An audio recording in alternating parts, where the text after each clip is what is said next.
Hello everybody. Session 37. Characters in the play Tughlaq.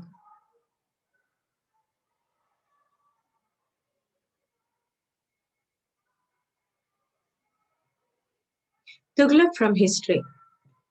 Muhammad bin Tughlaq, next to Alauddin Khilji, was the greatest Sultan of Delhi, who is best remembered for his bold experiments and innovative thought in the field of administration as well as in agriculture. He is also known as Jauna Khan. He is famous for many reasons in Indian history. He was one of the most remarkable rulers of his time. He was highly educated and was well versed in Arabic and Persian language. He was a very talented person, but due to impatience and lack of judgment, he did not turn into a good emperor. Muhammad bin Tughlaq was the son of Ghiyasuddin Tughlaq and the founder of Tughlaq dynasty. He became the Sultan after the death of his father in 1325. He ruled for about 26 years till his death on 20th March 1351. He was a genius and had interest in astronomy, logic, and mathematics. He learned many languages like Persian, Arabic, and Turkish. He also had knowledge in medicine. Historian Lane Paul believed that he was a man beyond his age. He was also a good calligraphist. Further, from military point of view, he was an excellent commander and during the time of Sultan Mubarak Shah Khilji, he was promoted to the rank of the master of the house from an ordinary soldier. And again, during the time of his father Sultan Ghayasuddin Tughlaq, he led the imperial forces to Telangana and Warangal. He was an open minded king. During his time, people had the freedom to choose any religion. He lavishly distributed gold and silver among his subjects and high officers to his loyal officers. Whatever might be the role of Muhammad Tughlaq in the death of his father, but none opposed him when he ascended the throne. The character and achievements of Muhammad bin Tughlaq have provoked such a large scale controversy among historians as no other ruler of medieval Indian history has acclaimed. It's not that contemporary records are not available regarding his reign. Muhammad bin Tughlaq is an attractive figure of medieval Indian history. Not only his character and works, but also his ambitious schemes and their successes and failures too have been regarded attractive and surprising. He inherited a vast empire from his father and extended it further, so much so that no other Sultan of Delhi ruled over such vast territories as he did. He was very much faithful to his own religion and obeyed the religious rites and was regular at his daily prayers. He abstained himself from drinking in public. Yet, with 10 years of his accession on the throne, his empire began to disintegrate and he failed to keep intact even those territories which he had inherited. The same way, though he inherited an overflowing treasury and enriched it further, yet he faced economic hardships. Besides, he innovated liberal principles and policies which were ahead of his age. He was liberal in religious affairs, developed diplomatic relations with distant countries like China, Iran, and Egypt, and he neglected all class and race distinctions, assigned officers strictly on the merit, and carried out certain new schemes of reforms.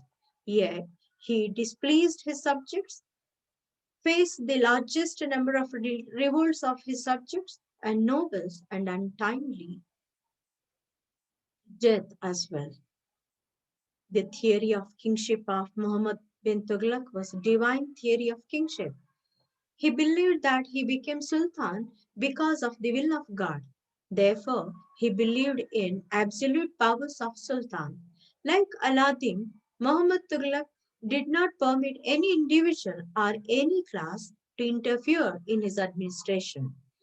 His ministers and officers were simply his subordinates to carry out his orders.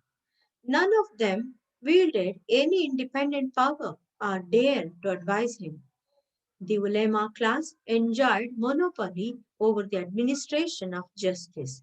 He broke up the monopoly and appointed qazis outside this class of people. He used to change the decisions of qazis whenever he found them unjust and discriminating. If a religious man was found guilty of corruption or rebellion, he was punished like any other ordinary person. Thus, nobody was above laws of the land.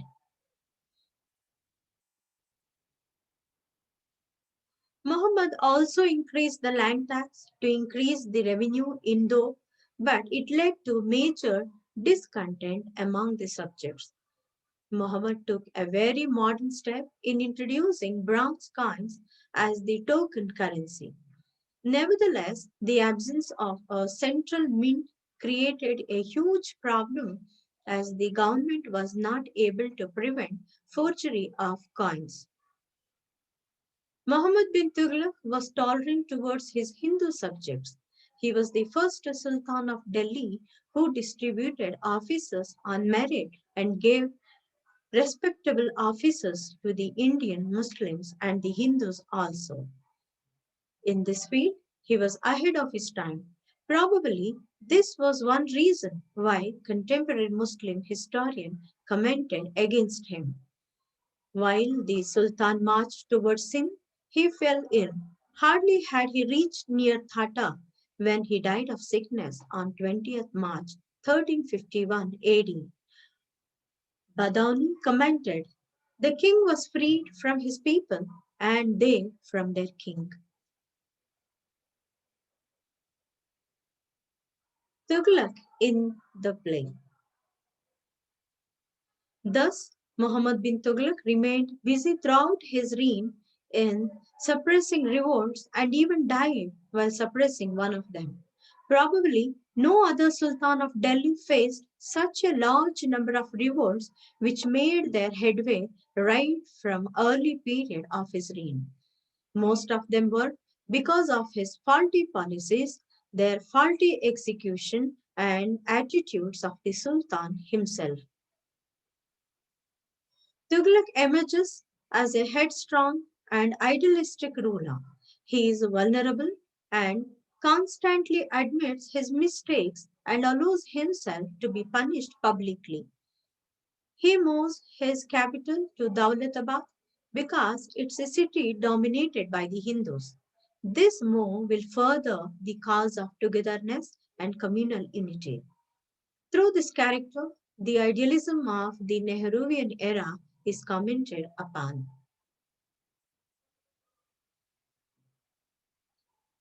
Guilty of patricide, Tughlaq is often on the defensive when he is questioned of his crime. His uncompromising generosity and sense of social justice embraces all religions and treats them in an impartial fashion. This character is a device that represents a scathing critic of the nationalist notion of communal harmony and religious coexistence, the very ideals that were valorized before independence but later turned into an anticlimax with the partition of India. The opening scenes reflect the idiosyncrasies and eccentricities of this character. He contemplates to equate the value of copper coins with silver dinars. In order to establish himself as a worthy ruler, he exposes himself to public scorn and invites public condemnation. He hastens the process of his own nemesis through a series of badly contrived measures at projecting himself as a tolerant and efficient ruler. His irrational and erratic methods are severely criticized by his courtiers and citizens. He emerges as a shrewd contriver and a mercilessly ambitious ruler. He is responsible for the assassination of Sheikh Mohammed, his severest critic, who accuses him of patricide and of being un Islamic. He stabs Shihabuddin when he tries to conspire against him. He is doomed because of his own follies and failures and becomes an insensitive murderer. The height of his insanity is reflected in the later episodes of the play. He later becomes a divided self and suffers from inner turmoil and contradictions. His ultimate isolation in a world turned alien gives a tragic dimension to the play. Tughlaq might be perceived as an over-ambitious alien emperor who aims to rebuild new cities and empires, subjecting the culture of a people to colonial strain. Each scene represents the progressive degradation and dehumanization of Tughlaq, leading to his tragic downfall. Thank you.